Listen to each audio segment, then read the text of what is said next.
做一個大面積嘅一個弧形玻璃，將個門同埋呢個牆身完全係吻合翻嘅。好，大家好啊，又係我阿 Sam 啊，今次咧帶大家嚟睇咧粉嶺嘅綠油軒。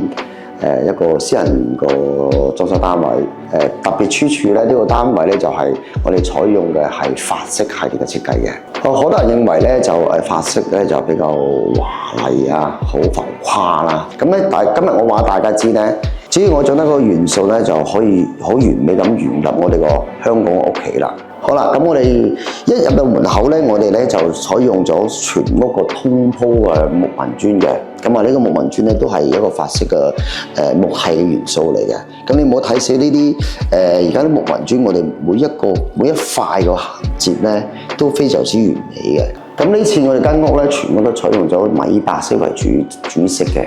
咁米白色咧就為咗怕佢單調咧，咁我哋就喺櫃之間咧就會做翻啲簡單嘅啲金屬線條啦，我哋配搭翻個層次空間嘅。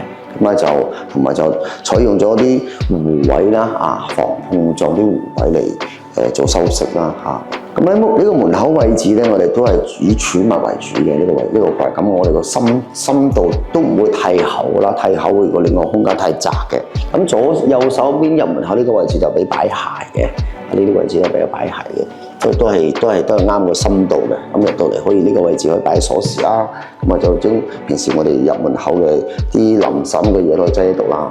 入門口呢個位置本身有埲牆嘅，咁我就會牆拆咗佢。拆完之後，想將個空間咧就擴闊啦。咁呢個門廚房門我都採用一個比較特別啲嘅玻璃嘅。咁呢個玻璃叫做水波紋玻璃。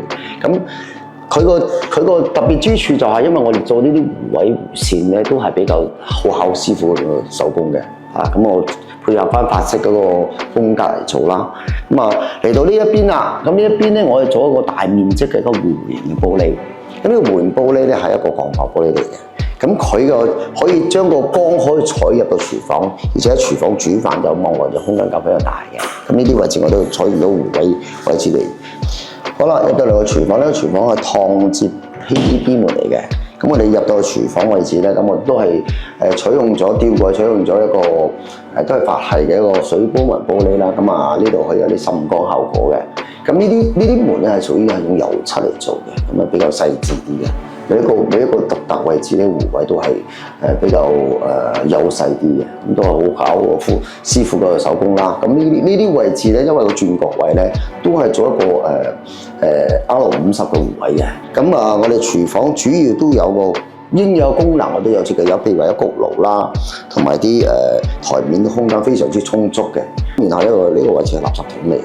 咁啊，成個可以工作空間就比較大嘅，屬於半開嗰啲廚房就唔可以用明火嘅，我哋採用電磁爐嘅，就呢個方面就比較特別啲嘅嚇。呢啲櫃都係用實木嘅，呢啲全部實木線嘅，咁我先嚟釘嘅呢啲線嘅。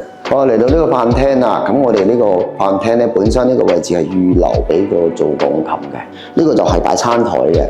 咁呢個櫃底下咧，我就俾咗嗰啲照明燈俾佢啦嚇，方便佢日後即係彈鋼琴嘅光線充足嘅。咁咧行到呢邊啦，呢個櫃咧一個係屬於係一個你當我一個吧台咁樣啦。咁啊屋企戶主咧都會擺啲咖啡機啊、水煲啊，就會係擺喺度工作嘅。咁啊平時都飯台啦。好啦，我哋翻到嚟嘅客廳啦。咁我呢個電視櫃咧就採用咗實質嗰啲木條子嘅，配搭咗長虹玻璃，一個配搭一個線條型嘅，咁一個掛牆電視機啦。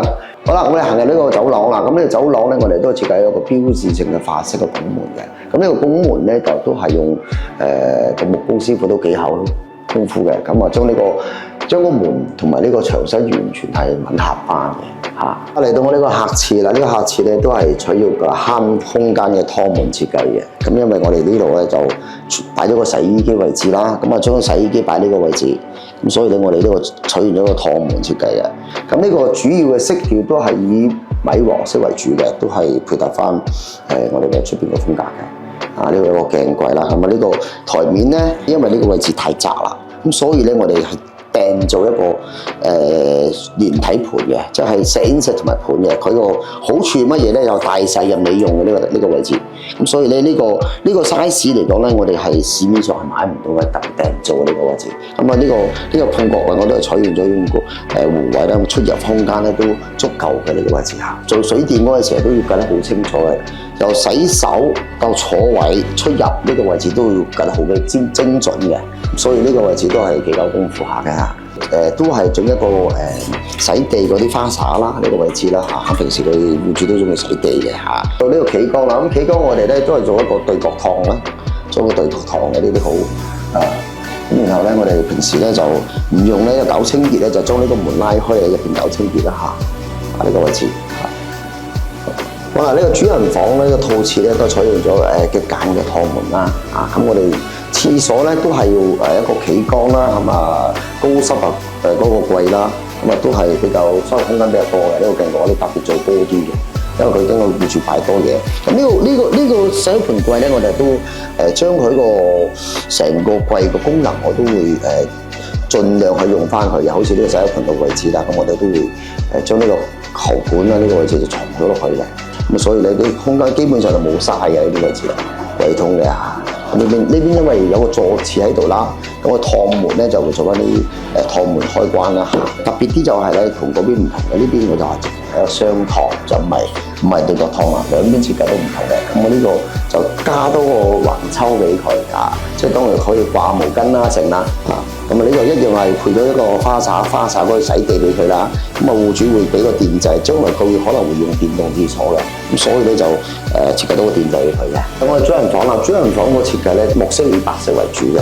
咁我哋都係一個大嘅儲物櫃啦，衣櫃咧就將雙人床嘅。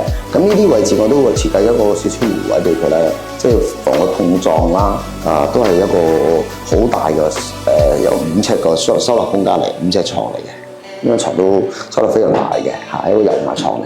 當然呢個油壓臂咧仲未擺床嘅比較重啲嚇。咁我哋床頭呢邊咧都設計咗一個弧位啦，咁啊防撞嘅呢個弧位啦呢啲。咁我哋都係用法成門嘅，呢啲門咧全部都係用油漆做嘅，呢啲都非常之考師傅嘅工藝嘅嚇。呢啲位置咁配合呢啲實質嘅條子嚟做翻啦。咁轉角位咧，我哋都係會做翻啲少少嘅 R20位啊嚇。尤其係呢啲位置咧，啲見光位置床都係一樣嘅嚇。好，今日帶大家睇咧綠油軒呢個單位咧，就係展現咗我哋嘅法式系列嘅如何將呢個風格融入我哋個空間啦。好啦，嚟緊我哋仲有好多成功嘅案例啦，我哋會逐一分享俾大家嘅。好，最後咧，我喺呢度咧就祝大家咧就新年快樂，身體健康啊！下次再見啦，拜拜。